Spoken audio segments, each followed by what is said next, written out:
votre site clébois.com. Aujourd'hui, je me trouve au siège du MLC en ville, à Kinshasa. J'ai invité donc le porte-parole, M. Jean-Jacques Mamba, à parler, à discuter ensemble de l'actualité, ce qui se passe actuellement en RDC. Bonjour M. Mamba. Bonjour Madame. Merci tout d'abord d'avoir accepté notre invitation. C'est un plaisir. Nous allons commencer, réfléchir ensemble, parler ensemble de l'actualité au Congo. Hier, le 30 novembre, il y a eu une marche. Une marche qui a été donc décrétée par l'opposition. Quelle est votre position à vous par rapport à cette marche, ce qui s'est passé hier? Écoutez, hier il y a eu une démonstration de force. Autant le pays entier était paralysé, autant M. Kabila, comme à l'accoutumée, a menacé les populations, a mis des moyens très importants en termes militaires. Les gens étaient lourdement armés, il y a eu des répressions, il y a eu des morts, il y a eu un mort à Butembo. Donc voilà, nous sommes habitués à ce que M. Kabila sorte les biceps lorsqu'il s'agit de refuser d'écouter les revendications qui sont tout à fait légales et légitimes des populations fatiguées par sa gestion calamiteuse depuis ces 15 dernières années et désireuses d'aller rapidement aux élections. Pour vous, c'était donc une réussite cette marche? Bon, généralement, je n'ai pas une approche de réussite ou d'échec. On ne peut pas, pour ceux qui diront que c'est un échec, alors que le pays va mal, se glorifier du fait qu'on menace des morts les personnes qui veulent relever ou parler du fait que le pays va mal ou manifester parce que le pays va mal. On ne peut pas s'orgueillir du fait qu'on réussit à étouffer une marche alors qu'on ne réussit pas à résoudre les problèmes qui ont poussé les gens à s'organiser pour marcher. Donc, je ne vais pas parler non plus de réussite parce que lorsqu'il y a mort, lorsque les gens doivent mourir pour revendiquer leurs droits, je ne vois pas comment l'opposition que nous sommes, nous pourrions à un certain moment s'en prévaloir en termes de victoire. Donc il ne s'agit pas de victoire ou d'échec, il s'agit d'une privation de la démocratie. Il s'agit tout simplement du fait que M. Kabila doit partir parce qu'il n'est plus président de la République et qu'on ne sait pas jusqu'à quel moment ou quelle quantité de vie humaine il doit y avoir pour que M. Kabila se résolve à quitter le pouvoir. Et c'est vrai que c'est difficile, mais nous n'allons pas arrêter, nous allons continuer ce combat pour lui faire comprendre que le pays appartient à tout le monde, notamment à tous les Congolais, et qu'il n'appartient pas à un seul individu de prendre en otage. Très bien. Merci M. Mamba. Dernièrement, il y a eu la visite de Mme Mikele, ici sur les territoires congolais. Quelques jours après ça, nous avons eu la sortie donc, du calendrier électoral. Donc, que pouvez-vous déjà nous dire pour ce calendrier dont les élections auront lieu en décembre 2018? Quelle est la position du MLC? Et nous nous préparons pour les élections. C'est vrai que c'est un calendrier assorti de contraintes parce qu'en réalité, si vous remarquez bien, la dernière opération électorale avant le nettoyage du fichier, c'est l'enrôlement au niveau du Kasaï. Cet enrôlement s'est arrêté parce que le gouvernement n'a pas d'argent. Nous avons un État en faillite. Les agents de la CENI ne vont plus travailler. Il y en a qui ont confisqué le matériel. Jusque-là, ils sont à 19% de réalisation. Donc, par rapport à l'objectif fixé dans le Kasaï, ils n'ont que 19%. Et il faut que cette opération finisse pour qu'on fasse le toilettage du fichier et puis qu'on passe à la loi sur la répartition des sièges. Et donc, ma foi, c'est que dès lors que les délais ne seront pas respectés, ne serait-ce que pour la fin de l'enrôlement, je crains fort que nous allons dans un scénario où on a encore besoin d'un nouveau calendrier parce que M. Kabila s'organise en bloquant l'État pour que nous n'ayons finalement pas ces élections. Mais justement, si on se retrouve encore dans un nouveau calendrier, un blocage d'élections, donc on peut continuer comme ça en 2018, 2019, 2020. C'est une situation qui est tout à fait anormale, c'est tout à fait fantasmagorique de voir aussi des populations qui l'acceptent. Vous savez, moi ce que je dis, c'est qu'il y a une classe politique aujourd'hui qui a déçu.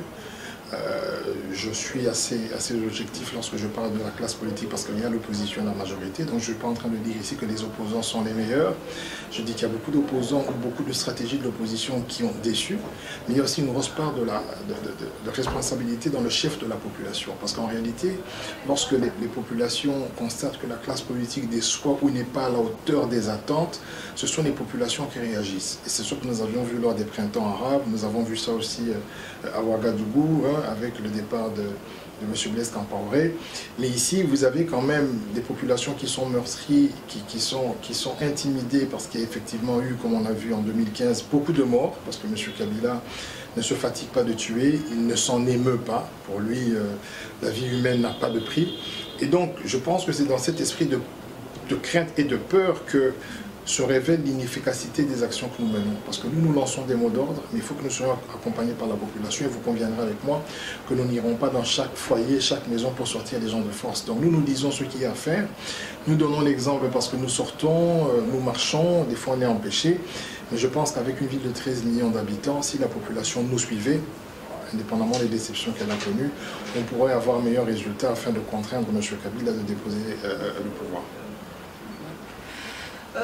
La semaine dernière, il y a eu pas mal de bruit avec le député Lokondo et sa motion contre M. Tshibala. Qu'en pensez-vous de cette affaire? Écoutez, M. Lokondo a une certaine liberté d'esprit. Il a exigé à M. Tshibala de démissionner, mais vous savez, M. Tshibala est dans une démission permanente. Ça veut dire qu'il n'est pas Premier ministre. Il n'a pas les pouvoirs du Premier ministre. Il a un rôle protocolaire. Il est géré au niveau de la présidence de la République. Ça veut dire qu'il y a M. Némi, qui est le directeur de cabinet du président, enfin pas du président, le directeur de cabinet de M. Kabila. Il y a M. Matata aujourd'hui, qui est un grand pilleur de l'État, qui aujourd'hui est devenu conseiller à la présidence en matière économique. Ce sont ces personnes-là qui le gèrent. En réalité, M. Tshibala est un faire-valoir. Autant son ami le pasteur Olinganko, ils sont toutes deux des personnalités qui ne remplissent pas des rôles, mais occupent simplement des fonctions. Ça veut dire que, bon, voilà, ce sont des étiquettes fonctionnelles qu'on leur attribue, et voilà, ils ne sont presque pas responsables de la situation. Ils subissent la situation, mais ils se contentent de leurs privilèges et de leur statut pour un moment, le temps que les choses reviennent sur les rails. Donc je peux comprendre tout à fait que M. Lokondo dise une chose comme ça, parce que M. Tshibala ne s'est pas montré à la hauteur des premiers engagements qu'il a pris, que sont par exemple le paiement, l'ajustement du taux de paiement par exemple des salaires. On continue à payer à 9, alors que le taux est à 15. L'une des premières mesures, c'était pour lui de ramener, il avait même donné le mois de juillet pour le faire, malheureusement, ou heureusement, je veux dire qu'il ne l'a pas fait. Il nous promet des bonnes élections, mais il est incapable de payer les agents de la CENI. Aujourd'hui, alors qu'il était un monsieur qui... Enfin, c'est ce qui nous a vendu comme image avant qu'il devienne Premier ministre, qui était strict, qui était pour la liberté des droits de l'homme. Aujourd'hui, on est en train de briser les opposants. Il est incapable de dire quoi que ce soit. Et d'ailleurs, il se permet de faire des marches lorsqu'il y a des villes mortes pour aller visiter des supermarchés, comme si sa fonction de Premier ministre, c'est de démontrer qu'il n'y a pas de ville morte, alors que sa fonction, c'est de résoudre les problèmes, que les gens aient des salaires, que l'économie fonctionne, que nous ayons des bonnes élections. Il passe à côté de cela, mais il a un piètre rôle protocolaire qui consiste en le fait de défier l'opposition à laquelle il appartenait. C'est tout à fait triste, et il mérite, pour épiloguer, le comportement, ou si vous voulez, les propos tenus par M. Lokondo. Monsieur Mamba, pensez-vous très sincèrement, hein, en état actuel du pays, pensez-vous que n'importe quel Premier ministre, hein, on aurait mis, que ce soit M. Félix Tshisekedi ou autre, hein, est-ce qu'il aurait eu le pouvoir vraiment, Premier ministre, ou la possibilité de faire quelque chose? Rappelez-vous, dans ce pays, lorsqu'il s'agit de nommer M. Etienne Tshisekedi comme Premier ministre à l'époque, il y a eu beaucoup de discussions et à maintes reprises, il a refusé ce poste.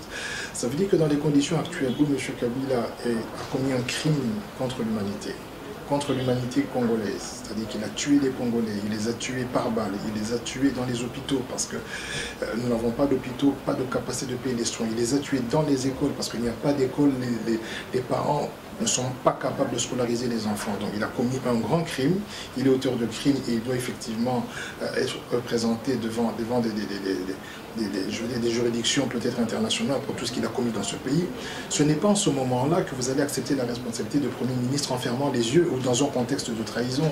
Parce que lorsque vous acceptez la trahison, en réalité, vous dépendez des faveurs de celui qui vous nomme et en même temps, il y a un lien de condescendance qui est créé et donc vous ne pouvez rien faire parce que vous dépendez totalement, vous ne pouvez plus revenir dans votre famille politique et vous n'avez pas les leviers du pouvoir parce que vous dépendez totalement de la personne qui vous a nommé.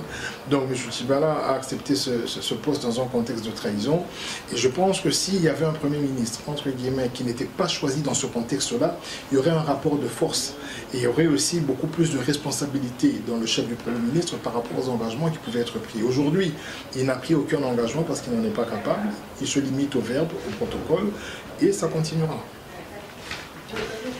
Très bien. Donc en ce moment, nous entendons donc parler d'une fameuse loi, la loi électorale. Donc, il y a eu aussi dernièrement des audios qui sont sortis par rapport à une réunion privée du PPRD. Que pouvez-vous dire sur ça? Écoutez, c'est la honte. Hein. J'ai suivi ça sur Jeune Afrique. On a entendu M. Mova qui parlait de gâteau. Ça veut dire qu'après avoir détruit ce pays, comme je viens de le dire par M. Kabila, vous avez encore des personnes, un groupe d'individus qui réfléchissent encore en termes de gâteau. Mais où est le gâteau de la population? Qu'est-ce que la population a pu avoir ces 15 dernières années? Qu'est-ce que la population a pu avoir, ou qu'est-ce qu'elle a comme souvenir, parce que je vais parler de souvenirs, M. Kabila est en train de partir, quels sont les bons souvenirs de ces 15 dernières années? Quelle est la part du gâteau de la population? Donc c'est tout à fait abject, c'est tout à fait insensé et irresponsable que d'entendre des personnalités comme M. Mova ou M. Minakou ne réfléchir qu'en termes de gâteau, mais pas en termes de responsabilité. Ils auraient pu dire, écoutez, nous devons avoir notre majorité parce que nous n'avons pas assez fait telle chose, nous n'avons pas fait correctement telle chose, ou nous n'avons pas bien exécuté notre programme, il faut que nous gagnions pour essayer de soulager la population.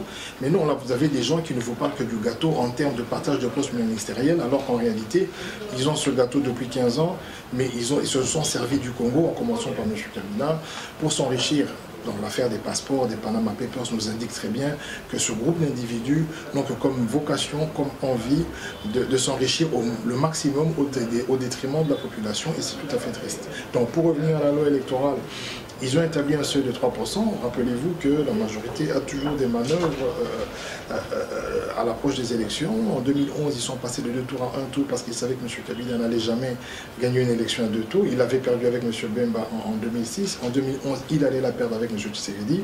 Maintenant, il fabrique une nouvelle loi dans laquelle M. Kabila va revenir président du PPRD en établissant un seuil d'accessibilité ou de représentativité au Parlement de 3% par exemple. Bon, maintenant c'est descendu à 1%, mais prenons les 3%, ce qui se passe c'est quoi? En réalité, voilà ce qui se passe. Lorsque nous avons 45 millions de votants et que par exemple 40 millions vont voter, donc lorsque vous prenez le seuil de 3%, il s'agit pour un parti de réunir 1 200 000 voix. Et si ce parti ne réunit pas ses voix, il ne sera pas au Parlement. Or, avec leur fameuse machine à voter qui servira, qui est le dernier outil avec lequel ils vont conserver le pouvoir, on sait qu'ils vont chercher à truquer les élections, nous risquons d'avoir un Parlement monolithique dans lequel vous avez 400 députés du PPRD, avec comme président du PPRD, M. Kabila, c'est lui qui va nommer le Premier ministre parce qu'il doit être issu de la majorité parlementaire. Et donc, en ce moment-là, c'est au fait laisser Kabila continuer à gérer ce pays. C'est un peu un scénario à la Poutine, mais bon, au moins Poutine, il travaille pour son pays, mais M. Kabila travaille pour sa poche et pour d'autres pays. Vous voyez un peu tous les pays qui nous environnent, comment ils ont prospéré, notamment le Rwanda. Donc je veux dire que c'est un scénario à la Poutine mal copié, et donc c'est une possibilité pour eux de conserver le pouvoir par la tricherie, comme ils ont l'habitude de le faire, et l'opposition, depuis hier, a refusé de siéger, et s'ils s'entêtent sur cette voie-là, nous allons essayer de mobiliser encore une fois la population pour que cette loi-là soit rejetée. Voilà. Donc on a parlé un peu de la loi électorale, des enregistrements et autres, mais s'il y a demain élection, qui sera candidat au niveau de la MLC et comment ça va se passer? Comment allez-vous élire votre candidat? Écoutez, nous avons un congrès, nous avons un président national qui, jusqu'à preuve du contraire, dirige encore le parti, parce qu'il est empêché mais il n'est pas encore condamné. Voilà. Donc ce que je veux dire par là, c'est qu'il jouit encore de tous ses droits. Il a la possibilité de communiquer, participer aux réunions, même si c'est via la voie téléphonique. Mais il y a une suprastructure dans notre parti qu'on appelle le congrès. C'est-à-dire c'est un organe dans lequel vous avez tous les représentants sur toute l'étendue de la République, et c'est le congrès qui désigne le candidat à la présidence de la République. Donc, ne voulant pas me substituer à cet organe, je ne vais pas me prononcer sur les candidatures, mais je peux vous assurer que nous entendons nous présenter à tous les niveaux, pour autant que nous ayons des candidats qui puissent le faire. Parce que comme vous le savez, la problématique aujourd'hui, avec tout le stratagème monté par la majorité, l'enjeu c'est de pouvoir aussi avoir une stratégie électorale cohérente au niveau de l'opposition, parce que nous n'avons qu'un seul tour pour l'élection présidentielle. Donc au plus nous avons des candidats, au plus nous allons donner la possibilité à la majorité de remporter cette élection, parce que bon, d'abord ils ont les outils de l'État, la coercition, le pouvoir, la force publique et tout ça, mais aussi ils ont maintenant la technologie, parce que nous n'avons pas de juges capables aujourd'hui de gérer les contentieux des crimes électroniques. Donc s'il y a un problème et qu'il y a un recours à faire, le juge ne pourra pas vérifier parce que nous n'avons pas d'experts en la matière. Donc en dehors du fait qu'ils ont l'armée, ils ont la police, ils ont l'argent de l'État, mais maintenant ils auront un outil à leur disposition qui leur permettra de dessiner l'architecture de l'État à leur guise comme ils le veulent. Et donc lorsqu'on prend tous ces aspects, il serait aussi question de mettre nos égos de côté et de voir dans quelle mesure on peut contrer cette stratégie par une candidature, si possible, unique, d'un seul candidat qui pourra faire face aux candidats de la majorité. Donc, comme je vous le dis, je préfère que mon parti, via ces instances, se définisse officiellement, se positionne officiellement, mais je peux ici vous expliquer plus ou moins comment ça va se passer. Très bien. Actuellement, justement, vous avez dit que vous avez un président de parti. Je peux vous poser une question. Comment va M. Jean-Pierre Bemba? Quelle est la situation actuelle? Parce que nous voyons de tout et n'importe quoi sur les réseaux sociaux. Aujourd'hui, il sort, il est sorti. Bon, quelle est sa situation actuelle? Et la situation actuelle, il faut prendre deux aspects. Le premier aspect, c'est sa situation physique. Au niveau physique, il est très bien portant. J'ai été avec lui le mois passé. Il est en très bonne santé. Moralement, il tient très bon. Vous remarquez qu'il a quand même fait 9 ans en prison. Donc, par rapport à la peine en première instance qui a été prononcée, il a déjà fait son parcours. Maintenant, sur le plan de droit ou sur le plan du procès, du 9 au 16, nous aurons des audiences qui déboucheront sur un délibéré et nous espérons que cette peine soit annulée au mieux. Et dans tous les cas, même si elle ne l'est pas et qu'elle est réduite, il sortira. Notre vœu le plus pieux, c'est de voir M. Bemba quitter la haie cette année, parce que le pays en a besoin, mais aussi sa famille d'abord. Donc, revenir auprès de sa famille, voir un peu cette chaleur familiale, parce qu'il en a besoin. Il en a été séparé depuis plusieurs années, mais aussi, il y a beaucoup de problèmes qui l'attendent dans ce pays. Et comme vous le savez, M. Kabila a une peur bleue entendre le nom de M. Jean-Pierre Bemba. Et je crois qu'en ce moment, ceux qui pourraient le dissuader, ceux qui pourraient le ramener sur le chemin, le bon, c'est cette peur-là. Il faut que cette peur-là existe, parce qu'actuellement, M. Kabila n'a peur de rien. Vous voyez, hier, quand ils ont vu la marche, vous avez des policiers qui tapent, qui tabassent, qui molestent des députés nationaux. Ça ne se fait nulle part au monde. Et ça ne se fait qu'au Congo de Kabila. Donc, il faudrait quand même qu'il y ait une certaine dose de limite. Et je pense que pendant le 1+4, il y avait cette dose-là, parce qu'il avait beaucoup de respect et beaucoup de crainte par rapport à M. Bemba. Et nous espérons qu'à sa sortie, on pourrait quand même avoir un peu plus d'émulation au niveau de l'opposition pour continuer et peut-être gagner ce combat de l'alternance. Depuis que je suis venue ici à Kinshasa, j'ai parlé avec la population, je leur ai posé des questions, je leur ai demandé au niveau politique, au niveau social, la situation est grave, il y a une crise ici au pays. Mais ce qui remonte le plus, c'est que nous n'avons plus confiance du tout à la politique, que ce soit de la majorité ou de l'opposition. Il y a vraiment un rejet de la population. Est-ce qu'il ne faut pas changer peut-être la façon de faire? Il ne faut peut-être pas aller créer d'autres stratégies, parce qu'ils attendent, j'ai l'impression qu'ils attendent, ils sont vraiment déçus, ils attendent autre chose de votre part. Bon, je voulais quand même vous dire quelque chose. Il y a une cloison étanche entre la classe politique et la population. Parce que la classe politique émane de la population. Ce sont les populations qui choisissent leurs dirigeants. Je veux aussi vous dire qu'en 2011, il y a eu une majorité parlementaire PPRD. Il y a eu peut-être 80% de tricherie. Il peut y avoir eu 20% de personnes qui aiment Kabila, qui ont voté pour la majorité présidentielle. Ces personnes-là ont exercé un devoir démocratique. C'est aussi la population. Moi, je comprends le désarroi dans lequel la population se trouve. Mais je peux aussi vous dire simultanément que la même population, lorsque nous avons aux élections, nous déçoit aussi.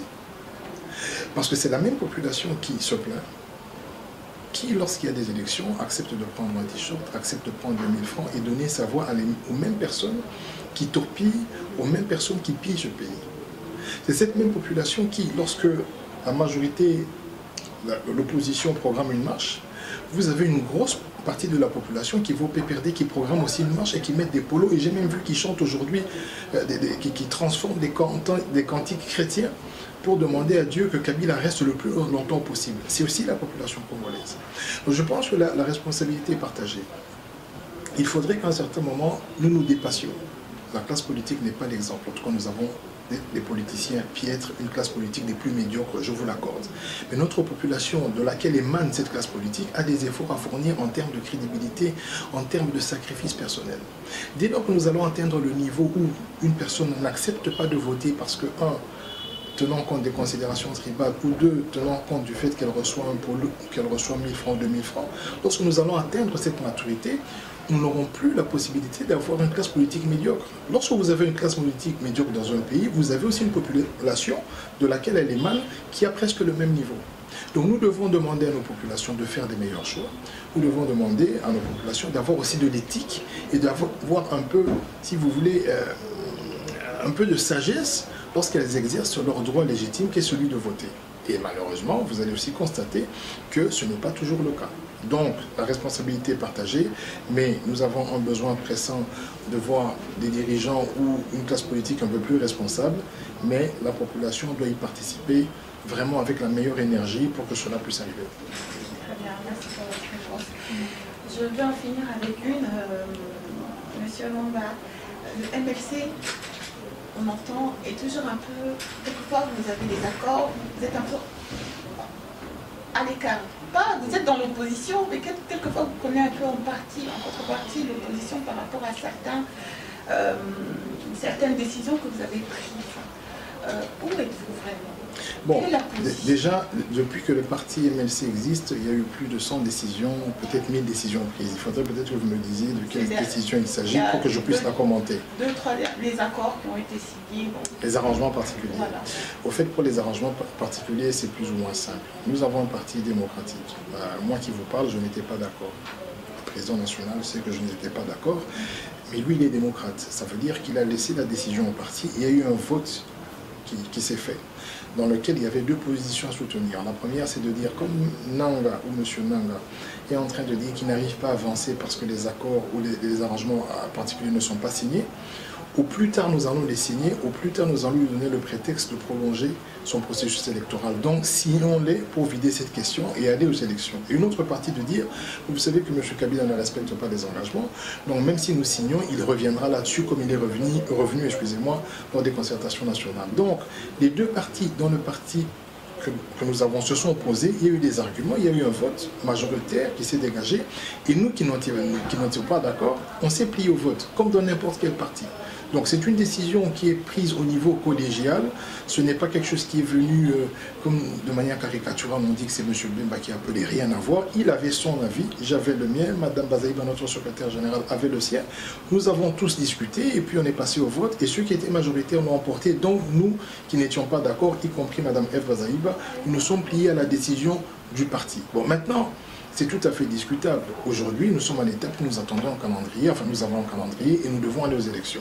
Si nous étions encore à l'étape où il fallait choisir des gens en CNSA, il fallait signer des arrangements particuliers, tout ce temps serait imputé au fait au processus électoral parce que M. Nanga à un certain moment s'est arrêté pour dire « j'attends la classe politique ». Et donc nous, on a estimé qu'on ne devait pas lui donner cette possibilité. En signant ces arrangements, on lui a retiré ce prétexte qu'il avait commencé à utiliser. Très bien. Donc nous sommes arrivés donc à la fin de notre entretien avec monsieur le porte-parole du MLC, ici au siège du parti. Que pouvez-vous nous dire par rapport aux gens qui vous suivent, par rapport aux gens qui vous soutiennent, par rapport aux gens qui sont là derrière votre parti, à la population congolaise? Écoutez, la population me suit tous les jours. Je sais que votre site est un site qui est très suivi de par le monde entier. Ce que nous pouvons dire, c'est que la situation est difficile, la situation est grave. Autant nous comprenons les frustrations et le rejet de la classe politique congolaise, y compris l'opposition, autant nous devons tous faire face à nos responsabilités pour trouver des solutions. Parce que ce n'est pas dans un climat où nous nous jetons chaque fois ou mutuellement les responsabilités que nous allons réussir à vaincre la gangrène qui est dans notre pays, qui s'appelle M. Kabila et son système. Donc, pour arriver à vaincre le système de M. Kabila, nous devons nous accorder sur des principes. Et ces principes-là veulent effectivement dicte que chaque parti, que ce soit la classe politique, que ce soit l'opposition, que ce soit la diaspora, que ce soit la population locale, puisse prendre ses responsabilités. Ce n'est que dans cet esprit-là, dans l'unité, avec un objectif commun, que nous arriverons à bout de ce combat auquel nous soumet M. Kabila depuis à peu près déjà 16 ans. Je vous remercie beaucoup. Donc, je vous remercie d'avoir regardé cette émission sur clébois.com. Je vous souhaite une très bonne journée.